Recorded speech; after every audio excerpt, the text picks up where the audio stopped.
إن الحمد لله نحمده ونستعينه ونستغفره ونعوذ بالله تعالى من شرور أنفسنا ومن سيئات أعمالنا. من يهده الله فلا مضل له ومن يضلل فلا هادي له. وأشهد أن لا إله إلا الله وحده لا شريك له. وأشهد أن محمدا عبده ورسوله وصفيه من خلقه وخليله. أدى الأمانة وبلغ الرسالة ونصح للأمة فكشف الله به الغمة وجاهد في الله حق جهاده حتى أتاه اليقين. فاللهم اجزه عنا خير ما جزيت نبيا عن أمته ورسولا عن دعوته ورسالته. وصل اللهم وسلم وزد وبارك عليه وعلى آله وأصحابه وأحبابه وعلى كل من اهتدى بهديه واستنى بسنته واقتفى أثره إلى يوم القيامة. ثم أما بعد، يا أيها الذين آمنوا اتقوا الله حق تقاته ولا تموتن إلا وأنتم مسلمون. يا أيها الناس اعبدوا ربكم الذي خلقكم من نفس واحدة وخلق منها زوجها وبث منهما رجالا كثيرا ونساء. واتقوا الله الذي تساءلون به والأرحام إن الله كان عليكم رقيبا. يا أيها الذين آمنوا قولوا قولا سديدا يصلح لكم أعمالكم ويغفر لكم ذنوبكم ومن يطع الله ورسوله فقد فاز فوزا عظيما. أما بعد، أيها الأحبة، أتحييكم بتحية الإسلام وهي السلام عليكم ورحمة الله وبركاته. حياكم الله جميعا أيها الأخوة والأخوات، وطبتم وطاب ممشاكم وتبوأتم من الجنة منزلا. أيها الأحبة، العدل نظام كل شيء. هذا هو موضوعي الليلة بمشيئة الله تعالى مع حضراتكم في هذا اليوم المبارك. العدل نظام كل شيء. فإذا أقيم أمر الدنيا على العدل قامت، وإن لم يكن لصاحبها في الدين من خلاق. وما لم يقم أمر الدنيا على العدل لم تقم، ولو كان لصاحبها من الإيمان ما يجزى به في الآخرة. فإذا أقيم أمر الدنيا على العدل قامت، وإن لم يكن لصاحبها في الدين من خلاق. وما لم يقم أمر الدنيا على العدل لم تقم، ولو كان لصاحبها من الإيمان ما يجزى به في الآخرة. فالدنيا تدوم مع العدل والكفر، ولا تدوم مع الظلم والإسلام. فالدنيا تدوم مع العدل والكفر، ولا تدوم مع الظلم والإسلام، لأن الله يقيم الدولة العادلة ولو كانت كافرة، ولا يقيم الدولة الظالمة وإن كانت مسلمة.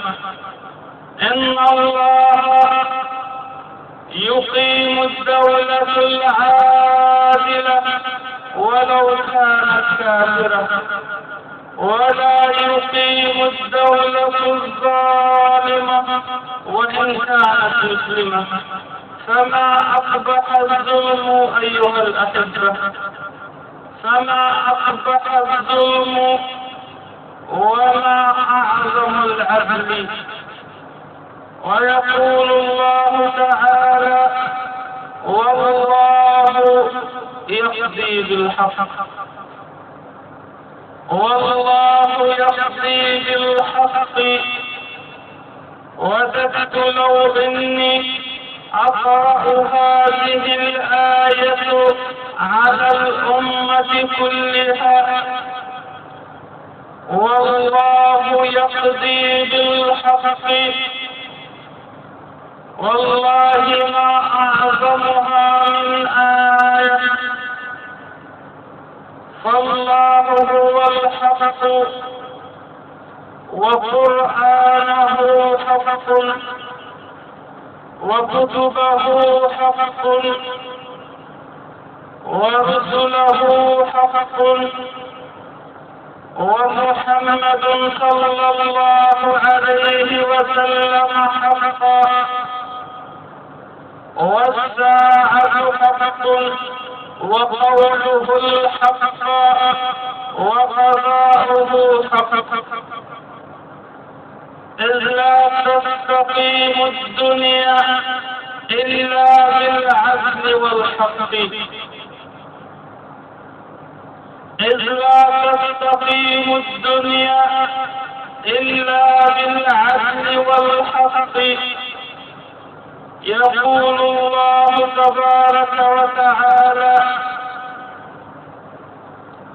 وأشرقت الأرض بنور ربها ووضع الكتاب وجيء بالنبيين والشهداء وقضي بينهم بالحق وهم لا يظلمون.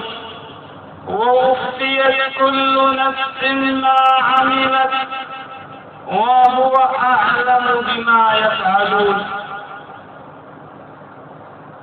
وأشرقت الأرض بنور ربها ووضع الكتاب وجيء بالنبيين والشهداء وقضي بينهم بالحق وهم لا يظلمون.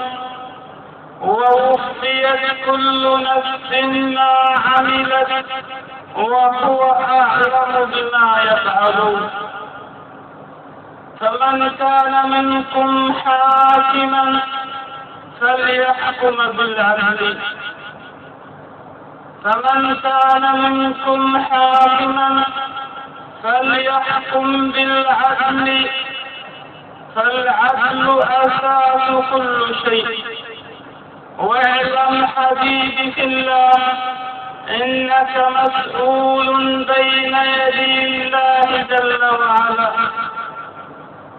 روى البخاري ومسلم من حديث عدي بن حاتم رضي الله عنه أن النبي صلى الله عليه وسلم قال: ما منكم من أحد إلا وسيكلمه ربه يوم القيامة، ليس بينه وبينه ترجمان، فينظر العبد أيمن منه فلا يرى إلا ما قدم، أي في الدنيا، وينظر أشأم منه فلا يرى إلا ما قدم، فاتقوا النار ولو بشق تمرة.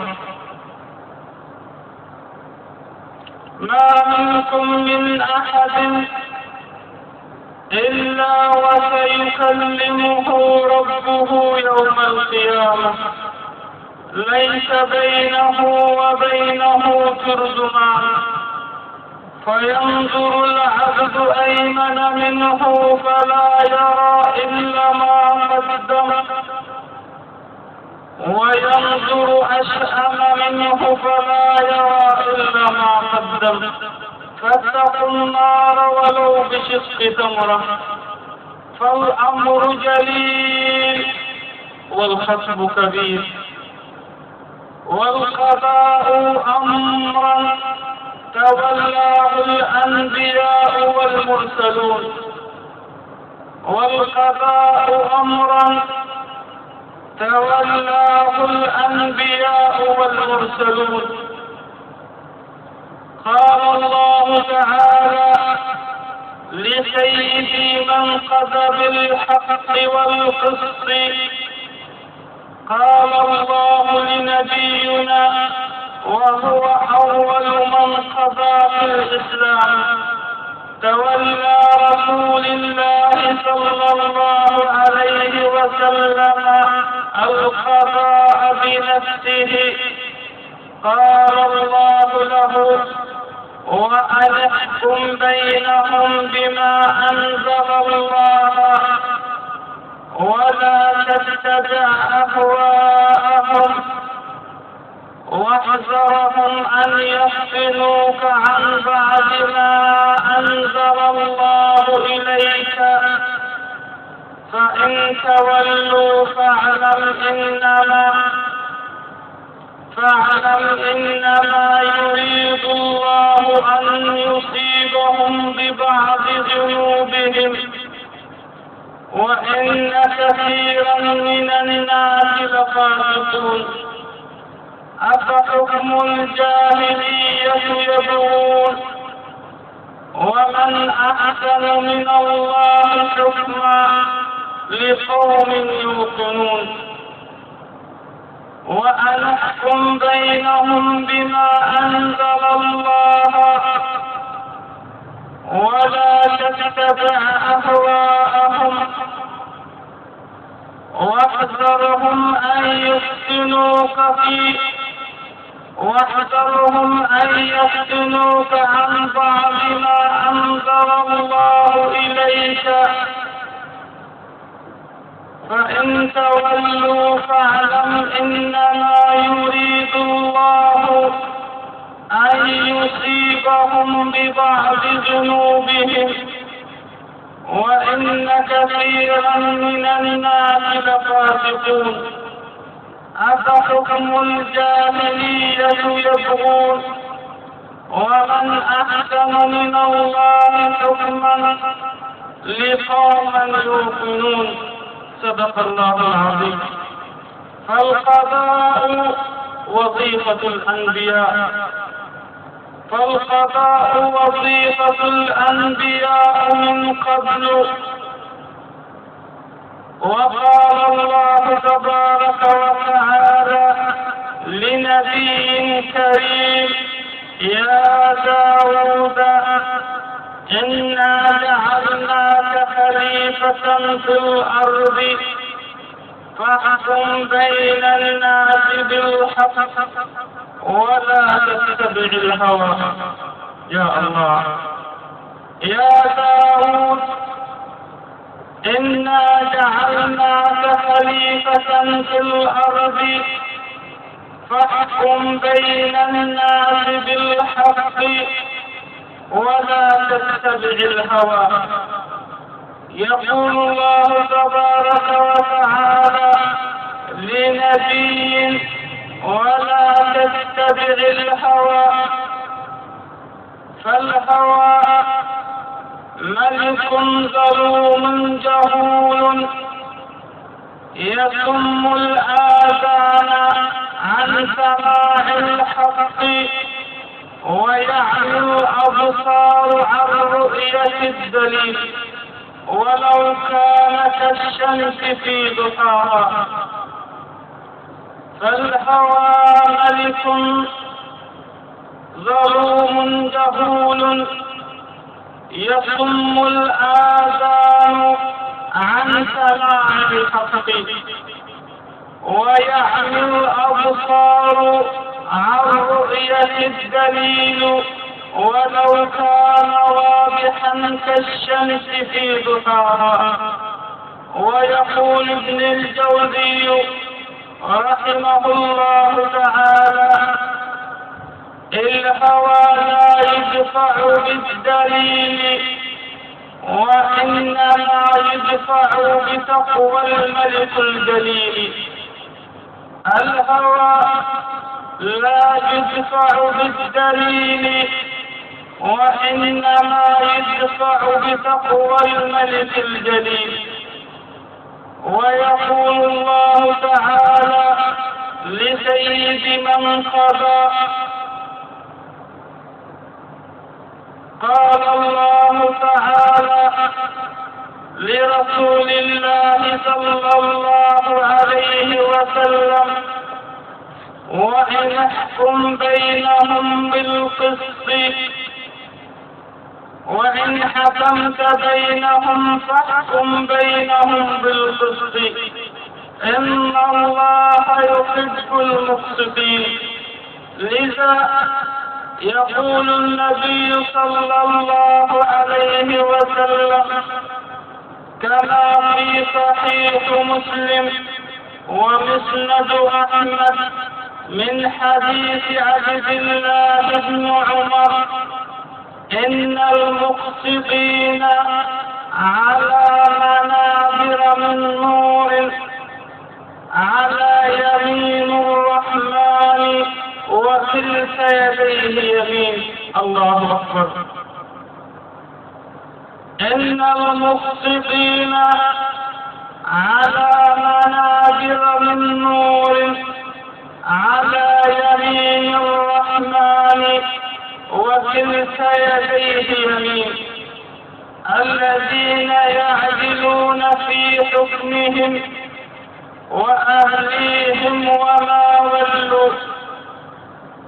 يقول النبي صلى الله عليه وسلم كما في الحديث الصحيح الذي رواه أبو داود والترمذي عن ابن ماجه عن ابن بريدة عن أبيه أنه صلى الله عليه وسلم قال: القضاء ثلاثة. القضاء ثلاثة أو القضاء ثلاثة: واحد في الجنة واثنان في النار. رجل عرف الحق وقضى به فهو في الجنة. اللهم اجعلنا منهم يا أرحم الراحمين. رجل عرف الحق وقضى به فهو في الجنة. ورجلا عرف الحق وقضى بخلافه فهو في النار. ورجل قضى بين الناس على جهل فهو في النار. إن القضاة ثلاثة أو إن القضاة ثلاثة: واحد في الجنة واثنان في النار. رجل عرف الحق وقضى به فهو في الجنة، ورجل عرف الحق وقضى بخلافه فهو في النار. ورجل قضى بين الناس على جهل فهو في النار. وأسأل الله تبارك وتعالى أن يحفظنا منها ومن حرها. وأقول قولي هذا وأستغفر الله لي ولكم، وصلى اللهم على سيدنا محمد وعلى آله وصحبه وسلم. والسلام عليكم ورحمة الله وبركاته.